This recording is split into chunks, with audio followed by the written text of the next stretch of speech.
módulo a gente vai falar rapidamente sobre alguns tipos de alterações genéticas das mais frequentes que a gente encontra aqui na Mendelics. Para falar de mutações genéticas, vamos primeiramente abordar os tipos de alteração que podem ocorrer no DNA e depois vamos falar um pouco de como elas afetam a proteína correspondente. Se analisarmos a extensão total de um gene, podem ocorrer mutações exônicas, ou seja, mutações que ocorrem dentro dos exons, que são aquelas porções do gene que codificam um produto proteico concretamente.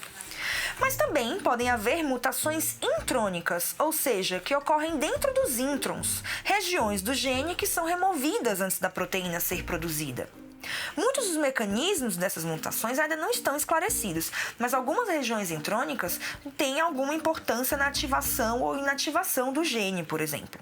Então aí vê-se aí a importância também dessas regiões.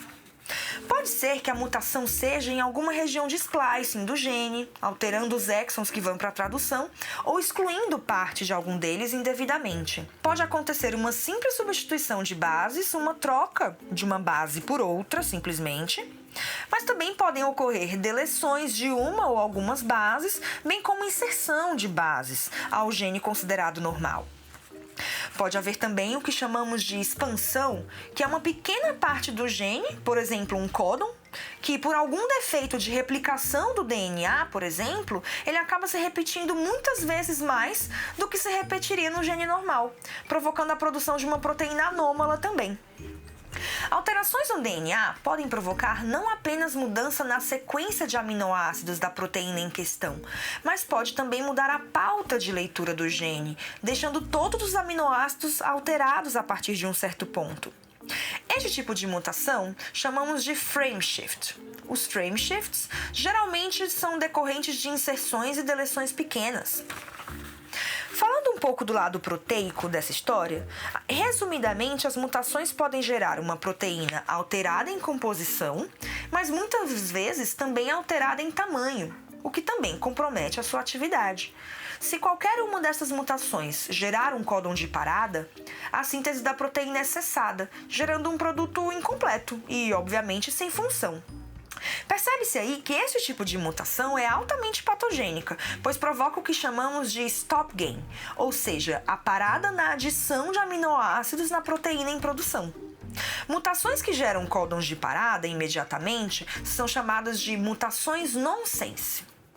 Se existem alterações que geram stop gain, existem também mutações que provocam stop loss, ou seja, em vez de a síntese proteica parar no ponto correto, ela continua, mesmo gerando uma parte com aminoácidos totalmente aleatórios. Também pode ser bastante patogênico esse tipo de mutação. Nesta linha, existem também mutações start loss, que são as que ocorrem no códon de iniciação, lembra? O ATG, que codifica a metionina inicial que ocorre em toda a proteína? Se o primeiro códon do primeiro exon de um gene não for ATG, a síntese da proteína correspondente nem começa. Claramente, são mutações bem agressivas também. As alterações genéticas podem não ser apenas em uma ou duas bases juntas, mas podem afetar dezenas, centenas de bases, exons inteiros. São as copy number variations, ou variação do número de cópias. Uma porção relevante do gene pode estar deletada ou duplicada no cromossomo. Se a deleção ou duplicação forem grandes o bastante, podem ser vistas até no cariótipo, que pode ser um exame confirmatório em alguns desses casos.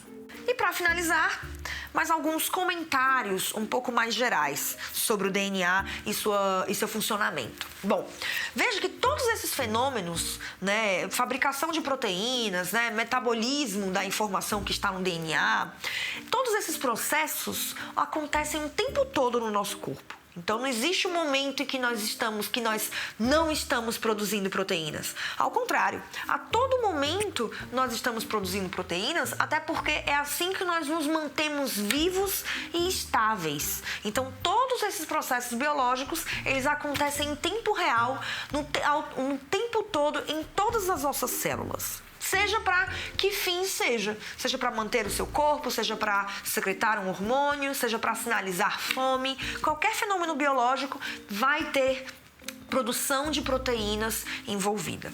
Todo todas as células do corpo têm geralmente o mesmo DNA. Por isso que, para um exame genético, no geral, vale tanto uma coleta de sangue quanto uma coleta de suave bucal, por exemplo. Afinal, o DNA que está no sangue é, em tese, o mesmo DNA que existe na nossa superfície da mucosa bucal, né? E isso nos dá uma certa liberdade na execução dos exames genéticos, porque o que a gente precisa é do DNA de um indivíduo.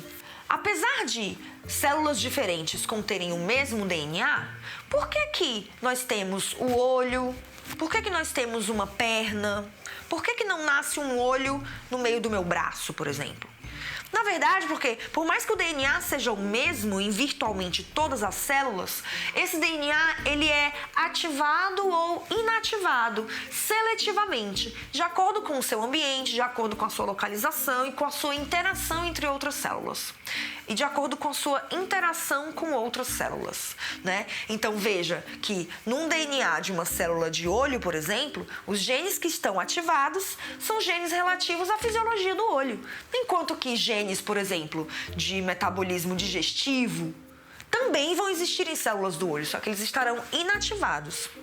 E essa ativação/inativação seletiva do DNA é parte de sua função, é causa da sua função, é o que vai determinar a forma e a função de uma determinada célula.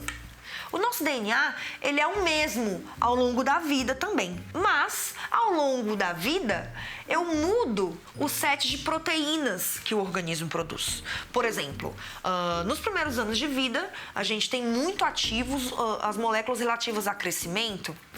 Por exemplo, nos primeiros anos de vida, nós temos uma alta ativação dos genes relativos a hormônios de crescimento, por exemplo. Claro, estamos num momento da vida em que a gente precisa crescer mesmo, aumentar de tamanho. E por isso, nós temos então uma alta ativação da proteína, né, do gene que vai produzir a proteína do hormônio do crescimento. Enquanto que, por exemplo, na gravidez, que é um outro estado biológico, outras proteínas serão ativadas, por exemplo, prostaglandinas, que vão ser muito ativas no início da gravidez, por exemplo. Acho que é isso. A gente finaliza aqui o nosso primeiro treinamento. Espero que tenha sido útil, de grande valia para vocês. Espero que seja uma boa base para os próximos treinamentos também. E qualquer dúvida, qualquer aflição, pode me procurar que a gente conversa. Até!